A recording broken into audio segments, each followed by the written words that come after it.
అందరికీ నా యొక్క హృదయపూర్వక నమస్కారములు.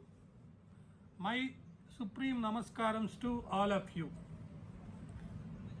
Today we will be speaking or discussing about very important and valuable rights of citizens, and before talking about it we must know who is a citizen of this country. How you decide that a particular person is citizen of this country? You know very well that the Constitution of India is adopted, enacted and given to ourselves on 26th November 1949 by the Constituent Assembly under the chairmanship of B.R. Ambedkar, with and after full discussion about the draft constitution that was submitted for consideration before the Constituent Assembly. In the preamble of our constitution, which is a very lengthy and consisting of various important provisions and details, having 395 articles and 22 parts and 12 schedules at present. By the date of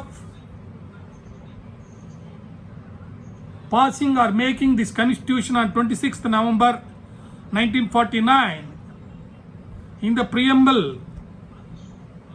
we were not having the word sovereign democratic republic, and we added those words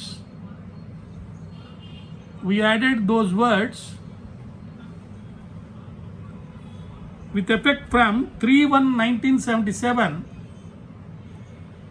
as per the 42nd Amendment Act 1976. I read the preamble in order to have a proper understanding of various articles of the Constitution. Unless and until we know what we resolved to constitute India, we cannot understand the purport and the actual meaning and the effect of each word in any part of the Constitution, especially the fundamental rights. So what is there in the preamble is that this particular constitution, our constitution, is given by the people of India after having solemnly resolved to constitute India into a socialist secular and to secure to all its citizens. But subsequently these words sovereign democratic republic are added. So now what we want to achieve and what we constituted is, what we resolved to constitute India is into a sovereign socialist secular democratic republic. And then what we want to secure to all citizens is justice. What type of justice? Justice, social, economic and political. And then liberty of thought, expression, belief, faith and worship.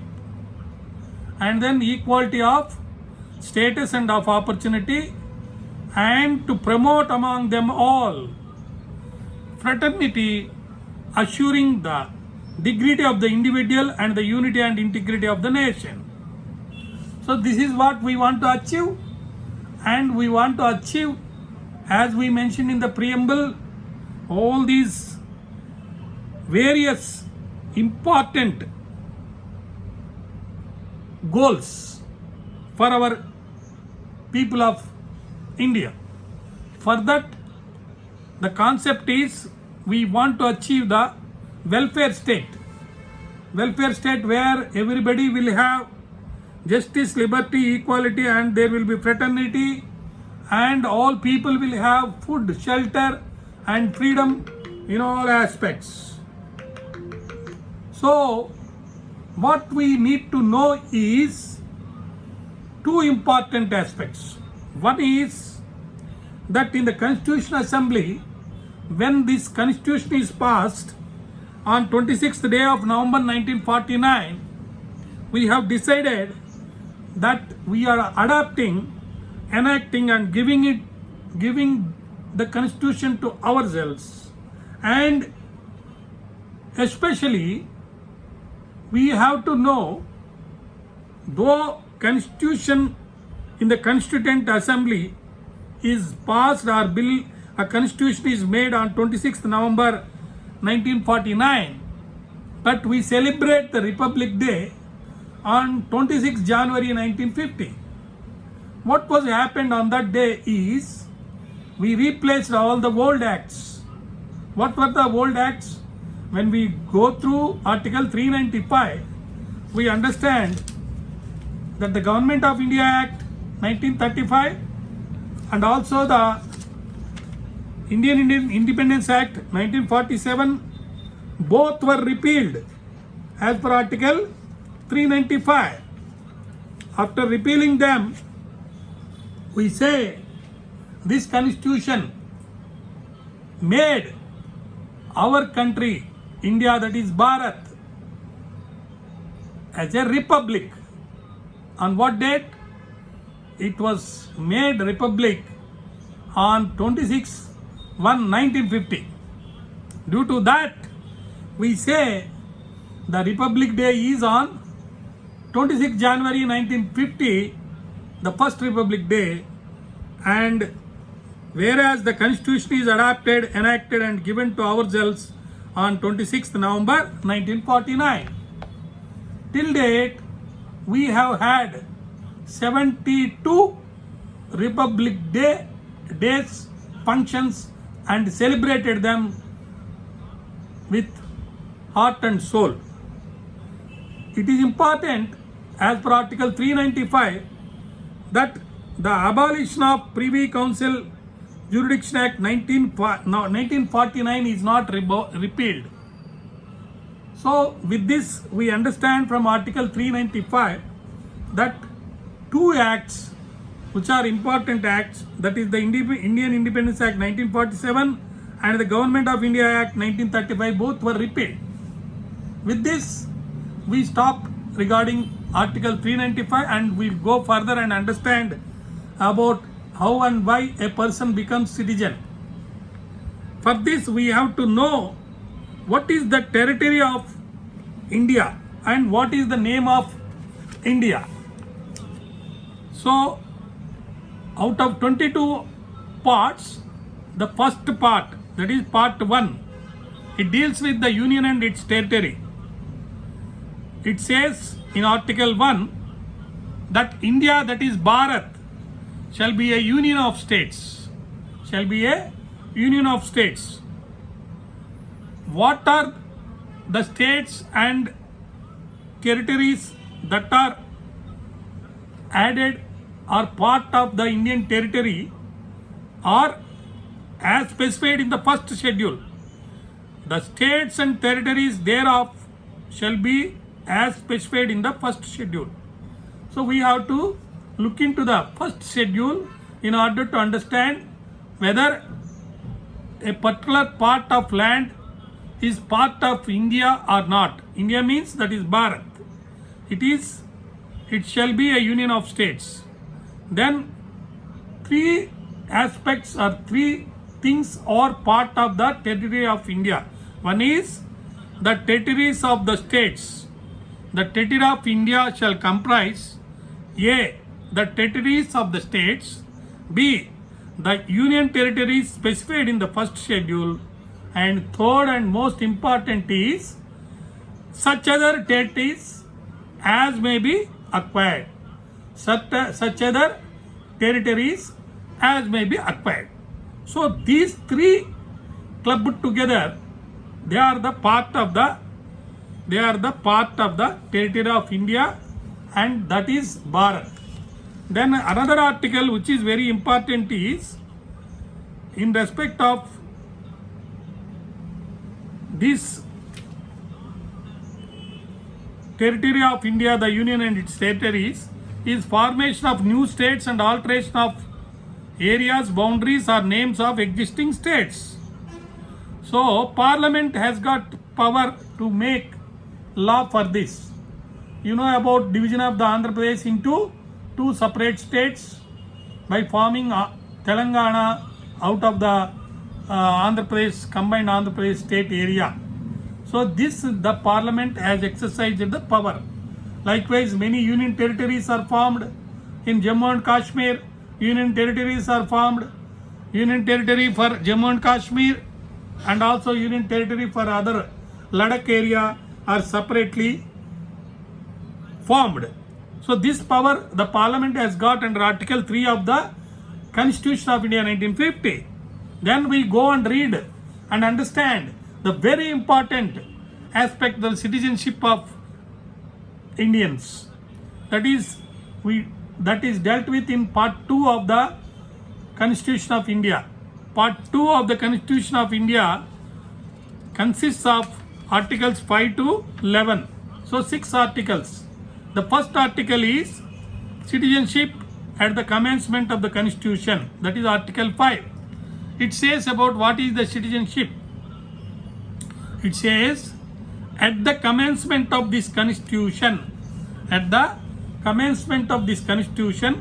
every person who has his domicile in the territory of India and who was born in the territory of India. That means to say, if a person is domicile, that is permanent residence in the territory of India, and he was born in the territory of India, that person is citizen of India. Or either of whose parents was born in the territory of India. If any one of the parent of a person was born in the India, in the territory of India, then that person also a citizen of this country. The third and most important qualification or claim for becoming a citizen of this country, that is Bharat, who has been ordinarily resident in the territory of India for not less than 5 years, immediately preceding such commencement. That is to say, prior to the date of passing of this Constitution on 26 November 1949, if any person stayed as an ordinary resident in the territory of India for not less than 5 years, then that person also becomes the citizen of our country. So, in order to know who is citizen of a country, that is our country in India, apart from looking into the Citizenship Act, we have to understand Article 5, which says different yardsticks to claim a person as an Indian citizen. If a person has to claim as a citizen of this country, then he must place evidence to show that his claim comes within Article 5 of this Constitution of India. So, we need to know what is the territory of India first. For that, we have to look into Article 1 of the Constitution of India, and it says all the states and the union territories and any other land that may be acquired or formed in future also part of the India, part of the territory of India. Then where from you will come to know what are the states and what are the union territories that are there in India. You can know from where? You can know from Article 1 read with Article 1 read with Article 1 read with Schedule 1. In the Schedule 1, all the states and territories are mentioned. So after asserting and finding from Schedule 1 about a particular part is part of India or not, you can then look into whether that person qualified himself and comes within Article 5 of the Constitution of India. Then only we can say that person is Indian citizen or not. You know very well that there was a lot of controversy previously about the citizenship of the Sonia Gandhi, president of Congress I party. You know about Bodo movement in Assam, and also Bangladesh citizens or some other countries' citizens coming into our country and claiming that they have been residing in India since a long time. So the citizenship may be given to them. Then there is a law made by the